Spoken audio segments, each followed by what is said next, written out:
တော့မှရှုံးပြောပါ NLD ကလေးရ ဟုတ်ကဲ့ဟိုကျွန်မတော့မရှိပါဒီမှာတော့ NLD လေးရဲ့အဝင်ကိုယူထားပါတယ်ဟို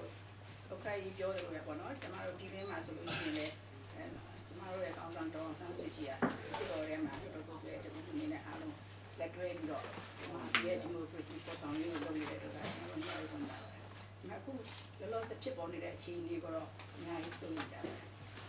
တရားဥပဒေစိုးမိုးရေးအဓိကဆိုတာလေဒီဘက်ကလည်းပြောသွားကြပါဒါလည်းဥက္ကဋ္ဌကြီးတို့လည်းဒါကိုပဲလုပ်နေကြပဲတိုးတော်လည်းဘာကြောင့်ဒီလိုဖြစ်နေတယ်လဲဆိုတော့အဓိကအကြောင်းရင်းများရှိနေမလားအားလုံးရဲ့စိုးရိမ်နေကြဒါဒီချက်ပါပဲဟို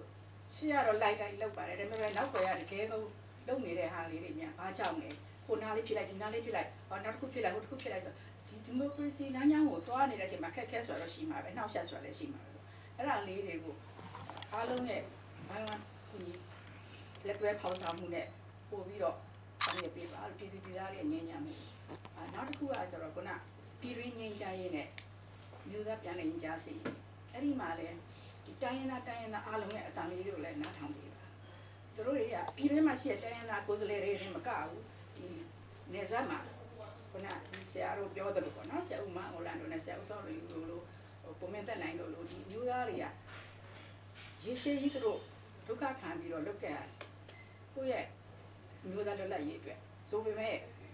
လူချင်တာဆိုတော့ဖက်တော့ရဲ့အားလုံးစုပေါင်းပြီးတော့ဒီမြန်မာနိုင်ငံကဘီယိုကရေစီရရှိကိုလုပ်နေကြတာသူတို့တွေအတန်လေးတွေလည်းနားထောင်ပြီးပါအားလုံးဝတ်လက်တွဲပြီးလုပ်လို့ရှိရင်တော့ကျမတို့လိုချင်တဲ့ဒီ policy ရပါပါကျေးဇူးတင်ပါ